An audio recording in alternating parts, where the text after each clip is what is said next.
ನಮಸ್ಕಾರ ಸ್ನೇಹಿತರೆ, ನಮ್ಮ ತನೂಸ್ ವಾಯ್ಸ್ ಯೂಟ್ಯೂಬ್ ಚಾನಲ್ಗೆ ಸ್ವಾಗತ.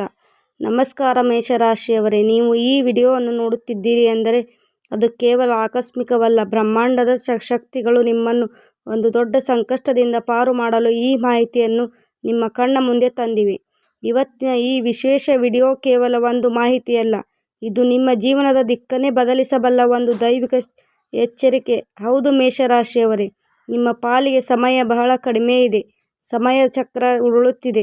ಆಗಸ್ಟ್ ತಿಂಗಳು ನಿಮ್ಮ ಜೀವನದಲ್ಲಿ ಒಂದು ಪರೀಕ್ಷಾ ಕಾಲದಂತೆ ಎದುರಾಗುತ್ತಿದೆ. ಆಗಸ್ಟ್ ತಿಂಗಳು ಆರಂಭವಾಗುತ್ತಿದ್ದಂತೆ ಆಕಾಶದಲ್ಲಿ ಗ್ರಹಗತಿಗಳ ಆಟ ಬದಲಾಗುತ್ತದೆ. ಈ ಬದಲಾವಣೆ ನಿಮ್ಮ ಜೀವನದ ಮೇಲೆ ಯಾವ ರೀತಿ ಪರಿಣಾಮ ಬೀರಬಹುದು ಎಂಬುದು ನಿಮಗೆ ತಿಳಿದಿದೆಯೇ? ಮೇಷರಾಶಿ ಅಧಿಪತಿ ಕುಜ ಅಂದರೆ ಮಂಗಳ. ಈ ತಿಂಗಳು ಕುಜನು ತನ್ನ ತೀಕ್ಷ್ಣತೆಯನ್ನು ಹೆಚ್ಚಿಸಿಕೊಳ್ಳುತ್ತಾನೆ. ಇದರ ಜೊತೆಗೆ ಛಾಯಾಗ್ರಹಗಳಾದ ರಾಹು ಮತ್ತು ಕೇತುಗಳು ತಮ್ಮ ವಕ್ರ ದೃಷ್ಟಿಯನ್ನು ನಿಮ್ಮ ರಾಶಿಯ ಮೇಲೆ ಬೀರುತ್ತಿದ್ದಾರೆ. ಜ್ಯೋತಿಷ್ಯ ಶಾಸ್ತ್ರದ ಗೂಢ ರಹಸ್ಯಗಳ ಪ್ರಕಾರ ಈ ಆಗಸ್ಟ್ನಲ್ಲಿ ಕೆಲವು ನಿರ್ದಿಷ್ಟ ಜಾಗಗಳಿಗೆ ಹೋಗುವುದು ನಿಮ್ಮ ಆಯುಷ್ಯ ಮತ್ತು ಐಶ್ವರ್ಯ ಎರಡಕ್ಕೂ ಕುತ್ತು ತರಬಹುದು. ನೀವು ಎಷ್ಟೇ ಧೈರ್ಯವಂತರಾಗಿರಬಹುದು, ಆದರೆ ವಿಧಿಯ ಆಟದ ಮುಂದೆ ಯಾರೂ ದೊಡ್ಡವರಲ್ಲ. ಸಾಕ್ಷಾತ್ ಪರಮೇಶ್ವರನೇ ಈ ಮಾಹಿತಿಯನ್ನು ನಿಮ್ಮ ಮುಂದೆ ತಂದಿದ್ದಾನೆ ಎಂದು ಭಾವಿಸಿ. ಏಕೆಂದರೆ ಈ ತಿಂಗಳು ನೀವು ಮಾಡುವ ಒಂದು ಸಣ್ಣ ತಪ್ಪು, ನೀವು ಹೋಗುವ ಒಂದು ತಪ್ಪು ಜಾಗ ನಿಮ್ಮನ್ನು ಮತ್ತು ನಿಮ್ಮ ಕುಟುಂಬವನ್ನು ದೊಡ್ಡ ಸಂಕಷ್ಟಕ್ಕೆ ತಳ್ಳಬಹುದು. ಪ್ರಾಣ ಹೋದರೂ ಪರವಾಗಿಲ್ಲ, ಈ 3 ಜಾಗಗಳಿಗೆ ಮಾತ್ರ ಹೋಗಬೇಡಿ ಎಂದು ಜ್ಯೋತಿಷ್ಯ ಶಾಸ್ತ್ರ ಏಕೆ ಎಚ್ಚರಿಸುತ್ತಿದೆ? ಇಲ್ಲಿ ಪ್ರಾಣ ಹೋದರೂ ಹೋಗಬೇಡಿ ಎನ್ನುವ ಮಾತಿನ ಅರ್ಥ ಭಯ ಹುಟ್ಟಿಸುವುದಲ್ಲ, ಬದಲಾಗಿ ವಿಧಿಯ ಆಟದ ಬಗ್ಗೆ ನಿಮಗೆ ಎಚ್ಚರಿಕೆ ನೀಡುವುದು. ಈ ಸಂಚಿಕೆಯಲ್ಲಿ ನಾವು ಕೇವಲ ಹೋಗಬಾರದ ಜಾಗಗಳ ಬಗ್ಗೆ ಅಷ್ಟೇ ಅಲ್ಲ, ನಿಮ್ಮ ಜಾತಕದ ದೋಷಗಳನ್ನು ಹೋಗಲಾಡಿಸುವ ಶಕ್ತಿಶಾಲಿ ಮಂತ್ರಗಳು, ನೀವು ಮಾಡಬೇಕಾದ ಗುಪ್ತದಾನಗಳು ಮತ್ತು ಈ ತಿಂಗಳ ಪೂರ್ತಿ ನಿಮ್ಮನ್ನು ರಕ್ಷಿಸುವ ಕವಚಗಳ ಬಗ್ಗೆ ವಿವರವಾಗಿ ತಿಳಿಯೋಣ. ಈ ವಿಡಿಯೋವನ್ನು ಕೊನೆವರೆಗೂ ನೋಡಿ. ನಿಮ್ಮ ಕಷ್ಟ ಕಾಲದಲ್ಲಿ ಈ ಮಾಹಿತಿ ನಿಮಗೆ ರಕ್ಷೆಯಾಗಲಿದೆ. ವಿಡಿಯೋ ಶುರು ಮಾಡುವ ಮುನ್ನ ಕಮೆಂಟ್ ಬಾಕ್ಸ್ನಲ್ಲಿ ಓಂ ನಮಃ ಶಿವಾಯ ಎಂದು ಭಕ್ತಿಯಿಂದ ಬರೆಯಿರಿ ಮತ್ತು ಈ ಮಾಹಿತಿಯನ್ನು ನಿಮ್ಮವರೊಂದಿಗೆ ಹಂಚಿಕೊಳ್ಳಿ. ವಿಡಿಯೋಗೆ ಒಂದು ಲೈಕ್ ಕೊಡಿ. ನಿಮ್ಮ ಒಂದು ಲೈಕ್ ಈ ಮಾಹಿತಿಯನ್ನು ಮತ್ತೊಬ್ಬ ಮೇಷರಾಶಿ ಸಂಕಷ್ಟದಲ್ಲಿರುವ ಜೀವಕ್ಕೆ ತಲುಪಿಸಲು ಸಹಾಯ ಮಾಡುತ್ತದೆ. ಹಾಗೆಯೇ ನಮ್ಮ ಚಾನಲನ್ನು ಸಬ್ಸ್ಕ್ರೈಬ್ ಮಾಡಿಕೊಳ್ಳಲು ಮರೆಯಬೇಡಿ. ತಡ ಮಾಡದೆ ವಿಷಯಕ್ಕೆ ಬರೋಣ. ಮೊದಲು ನಾವು ಮೇಷರಾಶಿಯವರ ವ್ಯಕ್ತಿತ್ವ ಮತ್ತು ಈ ತಿಂಗಳ ಗ್ರಹಗತಿಯ ಬಗ್ಗೆ ನೋಡೋಣ. ಮೇಷರಾಶಿಯು ರಾಶಿಚಕ್ರದ ಮೊದಲನೆಯ ರಾಶಿ. ಇದರ ಅಧಿಪತಿ ಕುಜ ಅಂದರೆ ಮಂಗಳ ಗ್ರಹ. ಅಶ್ವಿನಿ, ಭರಣಿ ಮತ್ತು ಕೃತಿಕಾ ನಕ್ಷತ್ರದ ಮೊದಲ ಪಾದದಲ್ಲಿ ಜನಿಸಿದವರು ಈ ರಾಶಿಗೆ ಸೇರುತ್ತಾರೆ. ಮೇಷರಾಶಿಯವರು ಅಂದರೆ ಮಗುವಿನಂತಹ ನಿಷ್ಕಲ್ಮಶ ಮನಸ್ಸಿನವರು, ಯಾರ ಬಗ್ಗೆಯೂ ಕೆಟ್ಟದ್ದನ್ನು ಬಯಸದವರು. ಮೇಷರಾಶಿಯು ಬೆಂಕಿಯ ತತ್ವವನ್ನು ಹೊಂದಿರುವ ರಾಶಿ. ನೀವು ಹುಟ್ಟುತ್ತಲೇ ನಾಯಕತ್ವ ಗುಣಗಳನ್ನು ಹೊತ್ತು ತಂದವರು. ಅಶ್ವಿನಿ ನಕ್ಷತ್ರದ ವೇಗ, ಭರಣಿಯ ಸೃಜನಶೀಲತೆ ಮತ್ತು ಕೃತಿಕಾದ ತೇಜಸ್ಸು ನಿಮ್ಮಲ್ಲಿದೆ. ಆದರೆ ನಿಮ್ಮ ಈ ಒಳ್ಳೆಯತನವೇ ಕೆಲವೊಮ್ಮೆ ನಿಮಗೆ ಶಾಪವಾಗುತ್ತದೆ. ಆಗಸ್ಟ್ ತಿಂಗಳಿನಲ್ಲಿ ಸೂರ್ಯನ ಶಾಖ ಹೇಗೆ ಹೆಚ್ಚುತ್ತದೆಯೋ ಹಾಗೆ ರಾಹು ಮತ್ತು ಕೇತುಗಳು ತಮ್ಮ ಉಗ್ರ ರೂಪವನ್ನು ಧರಿಸುತ್ತಾರೆ. ಬಾಹ್ಯಾಕಾಶದಲ್ಲಿ ಸೂರ್ಯನು ಈ ತಿಂಗಳು ಮೇಷರಾಶಿಯಲ್ಲಿ ಉಚ್ಚ ಸ್ಥಾನವನ್ನು ಹೊಂದುತ್ತಾನೆ. ಆದರೆ ಅದೇ ಸಮಯದಲ್ಲಿ ರಾಹು ಕೇತುವಿನೊಂದಿಗೆ ಸೇರಿ ನಿಮ್ಮ ಬುದ್ಧಿಶಕ್ತಿಯ ಮೇಲೆ ಮೋಡ ಕವಿದಂತೆ ಮಾಡುತ್ತಾನೆ. ರಾಹು ಕೇತುಗಳ ಅಶುಭ ಸ್ಥಾನದಲ್ಲಿದ್ದಾಗ ಮನುಷ್ಯನ ಬುದ್ಧಿ ಭ್ರಮಣೆಯಾಗುತ್ತದೆ. ತಿಳಿಯದೇ ಮಾಡುವ ತಪ್ಪುಗಳು ದೊಡ್ಡ ಮಟ್ಟದ ಆರ್ಥಿಕ ನಷ್ಟ ಅಥವಾ ದೈಹಿಕ ಅಪಘಾತಗಳಿಗೆ ಕಾರಣವಾಗಬಹುದು. ಕೇತು ತನ್ನ ಪ್ರಭಾವದಿಂದ ವಿರಕ್ತಿ ಮತ್ತು ಅನಿರೀಕ್ಷಿತ ಅಪಘಾತಗಳಿಗೆ ದಾರಿ ಕಲ್ಪಿಸುತ್ತಾನೆ. ಕುಜ ತನ್ನ ಪ್ರಭಾವದಿಂದ ಅತಿಯಾದ ಕೋಪ ಮತ್ತು ಆತುರದ ನಿರ್ಧಾರಗಳನ್ನು ತೆಗೆದುಕೊಳ್ಳುವಂತೆ ಪ್ರೇರೇಪಿಸುತ್ತಾನೆ. ವಿಷಯ ಏನೇ ಇರಲಿ, ಅದನ್ನು ಗಾಜಿನ ಲೋಟದಂತೆ ಸೂಕ್ಷ್ಮವಾಗಿ ನೋಡುವ ಬದಲು ಭೂತ ಕನ್ನಡಿ ಹಿಡಿದು ಇದು ದೊಡ್ಡದಾಗಿ ಯೋಚಿಸುತ್ತೀರಿ. ಇದರಿಂದ ಮನೆಯಲ್ಲಿ ಅಶಾಂತಿ ಹೆಚ್ಚಾಗುತ್ತದೆ. ಆಗಸ್ಟ್ ತಿಂಗಳಿನಲ್ಲಿ ನಿಮ್ಮ ಈ ಸ್ವಭಾವದ ಮೇಲೆ ನಿಯಂತ್ರಣವಿರಲಿ. ಈ 3 ಗ್ರಹಗಳ ಯುದ್ಧದ ನಡುವೆ ನೀವು ಸಿಲುಕಬಾರದು ಎಂದರೆ ನಾನು ಹೇಳುವ ಈ ಜಾಗಗಳ ಬಗ್ಗೆ ಅತ್ಯಂತ ಜಾಗರೂಕರಾಗಿರಬೇಕು. ನೀವು ತಪ್ಪಿಸಲೇಬೇಕಾದ ಆ 3 ಭಯಾನಕ ಸ್ಥಳಗಳು ಯಾವುವು ಅಂತ ಈಗ ನೋಡೋಣ. ಹೋಗಬಾರದು. ಮೊದಲ ಜಾಗ ನಕಾರಾತ್ಮಕ ಶಕ್ತಿ ನಿವಾಸ.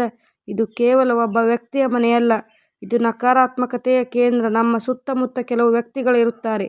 ಅವರ ಹತ್ತಿರ ಹೋದರೆ ಸಾಕು, ನಮಗೆ ಅರಿಯದಂತೆ ತಲೆನೋವು ಬರುತ್ತದೆ ಅಥವಾ ನಮ್ಮ ಮನಸ್ಸು ಭಾರವಾಗುತ್ತದೆ. ಅವರು ಯಾರು ಸದಾ ಪರನಿಂದನೆ ಮಾಡುತ್ತಾರೆ, ಯಾರು ನಮ್ಮ ಜೀವನವನ್ನು ಸದಾ ಶಪಿಸುತ್ತಿರುತ್ತಾರೆ ಮತ್ತು ಯಾರ ಮನೆಯಲ್ಲಿ ಸದಾ ಜಗಳ ದಾರಿದ್ರ್ಯ ತಾಂಡವಾಡುತ್ತಿರುತ್ತದೆಯೋ ಅಂಥವರ ಮನೆಗೆ ಈ ಆಗಸ್ಟ್ ತಿಂಗಳಿನಲ್ಲಿ ಕಾಲಿಡಬೇಡಿ. ವೈಜ್ಞಾನಿಕವಾಗಿ ಹೇಳುವುದಾದರೆ ನಕಾರಾತ್ಮಕ ಆಲೋಚನೆಗಳು ಒಂದು ರೀತಿಯ ರಕ್ತ ಪಿಶಾಚಿಗಳು ಇದ್ದಂತೆ. ನಿಮ್ಮೊಳಗಿನ ಪಾಸಿಟಿವ್ ಎನರ್ಜಿಯನ್ನು ಅವರು ಹೀರಿಕೊಳ್ಳುತ್ತಾರೆ. ಜ್ಯೋತಿಷ್ಯದ ದೃಷ್ಟಿಯ ಪ್ರಕಾರ ಮೇಷರಾಶಿಯವರಿಗೆ ಈ ತಿಂಗಳು ಆತ್ಮಬಲ ಕಡಿಮೆ ಇರುತ್ತದೆ. ಅಂತಹ ಜಾಗಗಳಿಗೆ ಹೋದಾಗ ಅವರ ದೋಷಗಳು ನಿಮಗೆ ಅಂಟಿಕೊಳ್ಳುತ್ತವೆ. ಒಂದು ವೇಳೆ ಅನಿವಾರ್ಯವಾಗಿ ಅಂತಹವರನ್ನು ಭೇಟಿ ಮಾಡಬೇಕಾಗಿ ಬಂದರೆ ಈ ಕೆಳಗಿನ ನರಸಿಂಹ ಮಂತ್ರವನ್ನು ಮನಸ್ಸಿನಲ್ಲಿ ಜಪಿಸಿ. ಉಗ್ರಂ ವೀರಂ ಮಹಾ ವಿಷ್ಣು ಜ್ವಲತಂ ಸರ್ವತೋಮುಖ ನರಸಿಂಹ ಭೀಷ್ಮಣ ಭದ್ರ ಮೃತ್ಯೋ ನಮಾಮಹೇ. ಹೋಗಬಾರದ ಎರಡನೇ ಜಾಗ ಮೋಸದ ಜಲಮೂಲಗಳು. ಬೇಸಿಗೆಯ ಬಿಸಿಲು ಏರಿದಂತೆ ಮನಸ್ಸು ತಂಪನ್ನು ಹುಡುಕುತ್ತದೆ. ಆದರೆ ಮೇಷರಾಶಿಯವರಿಗೆ ಈ ಆಗಸ್ಟ್ ತಿಂಗಳಲ್ಲಿ ಜಲದೋಷವಿದೆ. ಅಜ್ಞಾತ ನದಿಗಳು, ಆಳವಿರುವ ಕೆರೆಗಳು ಅಥವಾ ಪ್ರವಾಸಿ ತಾಣಗಳ ಜಲಪಾತಗಳು. ರಾಹುವು ನೀರಿನಲ್ಲಿ ನೆಲೆಸಿರುತ್ತಾನೆ ಎಂದು ಶಾಸ್ತ್ರ ಹೇಳುತ್ತದೆ. ಈ ತಿಂಗಳು ಮೇಷರಾಶಿಯವರಿಗೆ ಕಾಲಸರ್ಪ ಅಥವಾ ಗ್ರಹಣ ದೋಷ ಪ್ರಭಾವ ಇರುವುದರಿಂದ ನೀರು ನಿಮ್ಮನ್ನು ಆಕರ್ಷಿಸಿ ಪ್ರಾಣಾಪಾಯಕ್ಕೆ ಒಯ್ಯಬಹುದು. ನೀವು ಈಜುವುದರಲ್ಲಿ ನಿಸ್ಸೀಮರಾಗಿರಬಹುದು. ಆದರೆ ಗ್ರಹಗತಿ ಸರಿ ಇಲ್ಲದಿದ್ದಾಗ ಕಾಲು ಸೆಳೆತ ಉಂಟಾಗುವುದು ಅಥವಾ ನೀರಿನ ಒಳಗಿನ ಸುಳಿ ಸಿಲುಕುವುದು ತಡೆಯಲು ಸಾಧ್ಯವಿಲ್ಲ. ಮನರಂಜನೆಗಾಗಿ ಪ್ರಾಣವನ್ನು ಪಣಕ್ಕಿಡಬೇಡಿ. ಹೋಗಬಾರದೇ ಮೂರನೇ ಜಾಗ ಸ್ಮಶಾನ ಮತ್ತು ನಿರ್ಜನ ಪ್ರದೇಶಗಳು. ಆಗಸ್ಟ್ ತಿಂಗಳಲ್ಲಿ ರಾತ್ರಿ ವೇಳೆ ಅಥವಾ ಮಧ್ಯಾಹ್ನ 12 ಗಂಟೆ ಸಮಯದಲ್ಲಿ ಒಂಟಿಯಾಗಿ ಪ್ರಯಾಣಿಸುವುದನ್ನು ನಿಲ್ಲಿಸಿ. ಒಂದು ಸ್ಮಶಾನದ ದಾರಿ. ಸ್ಮಶಾನದ ಶವದ ಹತ್ತಿರದಲ್ಲಿ ದಾರಿಗಳಲ್ಲಿ ಸಂಚರಿಸುವಾಗ ಅಶುಭ ಶಕ್ತಿಗಳು ನಿಮ್ಮನ್ನು ಹಿಂಬಾಲಿಸಬಹುದು. 2 ಮಂತ್ರತಂತ್ರದ ಜಾಗ. ಯಾರಾದರೂ ದಾರಿಯಲ್ಲಿ ನಿಂಬೆಹಣ್ಣು, ಕುಂಕುಮ ಅಥವಾ ತಾಯತಗಳನ್ನು ಎಸೆದಿದ್ದರೆ ಅದನ್ನು ದಾಟಬೇಡಿ. 3 ದೃಷ್ಟಿ ದೋಷ. ನಿಮ್ಮ ಉನ್ನತಿಯನ್ನು ಸಹಿಸದವರು ನಿಮ್ಮ ಮೇಲೆ ಕೆಟ್ಟ ಪ್ರಯೋಗಗಳನ್ನು ಮಾಡಲು ಇದು ಸಕಾಲವೆಂದು ಕಾಯುತ್ತಿರುತ್ತಾರೆ. ಮನೆಯಿಂದ ಹೊರಗಡೆ ಹೋಗುವಾಗ ಈ ಹನುಮಾನ್ ಮಂತ್ರವನ್ನು 3 ಬಾರಿ ಹೇಳಿ. ಆಂಜನಾನಂದನಂ ವೀರಂ ಜಾನಕಿ ಶೋಕನಾಶನಂ ಕಪಿಶ ಮಕ್ಷಹತಾರಂ ವಂದೇ ಲಂಕಾ ಭಯಂಕರಂ. ಈ ತಿಂಗಳಿನಲ್ಲಿ ನೀವು ಮಾಡಬೇಕಾದ ಕೆಲವು ದೈವಿಕ ಕಾರ್ಯಗಳು ಹೀಗಿದೆ. ಕೇವಲ ಹೋಗಬಾರದ ಜಾಗಗಳ ಬಗ್ಗೆ ತಿಳಿಯುವುದು ಸಾಕಾಗದು. ಕಷ್ಟಗಳನ್ನು ದೂರ ಮಾಡಲು ನೀವು ಈ ಕೆಳಗಿನ ಕೆಲಸಗಳನ್ನು ಶ್ರದ್ಧೆಯಿಂದ ಮಾಡಿ. 1. ಶಿವಾರಾಧನೆ. ಆಗಸ್ಟ್ ತಿಂಗಳಲ್ಲಿ ಪ್ರತಿ ಸೋಮವಾರ ಪುರಾತನ ಶಿವ ದೇವಾಲಯಕ್ಕೆ ಭೇಟಿ ಕೊಡಿ. ಶಿವಲಿಂಗಕ್ಕೆ ತಣ್ಣೀರಿನಿಂದ ಅಭಿಷೇಕ ಮಾಡಿಸಿ. ಶಿವನು ಲಯಕಾರಕ. ಅವನು ನಿಮ್ಮ ಮೇಲಿರುವ ರಾಹು ಕೇತುಗಳ ಉಗ್ರ ದೃಷ್ಟಿಯನ್ನು ನಾಶಪಡಿಸುತ್ತಾರೆ.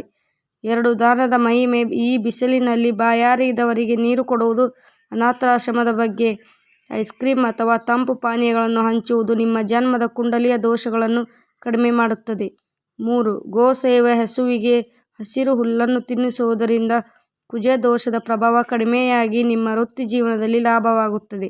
ನೆನಪಿಡಿ ಮೇಷರಾಶಿಯವರೇ, ಭಗವಂತ ನಮಗೆ ಕಷ್ಟಗಳನ್ನು ನೀಡುವ ಮುನ್ನ ಎಚ್ಚರಿಕೆಯನ್ನು ಕೂಡ ನೀಡುತ್ತಾನೆ. ಈ ವಿಡಿಯೋ ನಿಮಗೆ ತಲುಪಿದೆ ಅಂದರೆ ಅದರ ಹಿಂದೆ ಆ ಪರಮೇಶ್ವರನ ಸಂಕಲ್ಪವಿದೆ. ಈ ಮೇಲಿನ ಎಚ್ಚರಿಕೆಗಳನ್ನು ಕೂಡ ಮೂಢನಂಬಿಕೆ ಎಂದು ತಳ್ಳಿ ಹಾಕಬೇಡಿ. ಮುನ್ನೆಚ್ಚರಿಕೆ ಯಾವಾಗಲೂ ರಕ್ಷಣೆಗಿಂತ ಉತ್ತಮ. ನಿಮ್ಮ ಜೀವನದಲ್ಲಿ ಎಷ್ಟೇ ಕಷ್ಟಗಳಿದ್ದರೂ ಧರ್ಮದ ಹಾದಿಯಲ್ಲಿ ನಡೆಯಿರಿ. ನಿಮ್ಮ ಒಳ್ಳೆಯತನವೇ ನಿಮ್ಮನ್ನು ಕಾಪಾಡುತ್ತದೆ. ಈ ಆಗಸ್ಟ್ ತಿಂಗಳನ್ನು ಅತ್ಯಂತ ಜಾಗರೂಕತೆಯಿಂದ ಕಳೆಯಿರಿ. ನಿಮ್ಮ ಕುಟುಂಬದ ಹಿರಿಯರ ಆಶೀರ್ವಾದ ಪಡೆದುಕೊಳ್ಳಿ. ಈ ಮಾಹಿತಿ ನಿಮಗೆ ಉಪಯುಕ್ತ ಅನಿಸಿದರೆ ವಿಡಿಯೋವನ್ನು ಲೈಕ್ ಮಾಡಿ ಮತ್ತು ನಿಮ್ಮ ಮೇಷರಾಶಿಯ ಸ್ನೇಹಿತರಿಗೆ ಕೂಡಲೇ ಶೇರ್ ಮಾಡಿ. ಅವರ ಪ್ರಾಣ ಮತ್ತು ಜೀವನವನ್ನು ಕಾಪಾಡುವ ಪುಣ್ಯ ನಿಮಗೂ ಲಭಿಸಲಿ. ಮತ್ತೊಂದು ಅದ್ಭುತ ಮಾಹಿತಿಯೊಂದಿಗೆ ಮತ್ತೆ ಸಿಗೋಣ. ಅಲ್ಲಿಯವರೆಗೂ ದೈವಿಕ ಕೃಪೆ ನಿಮ್ಮ ಮೇಲಿರಲಿ. ಧನ್ಯವಾದಗಳು. ಶುಭವಾಗಲಿ.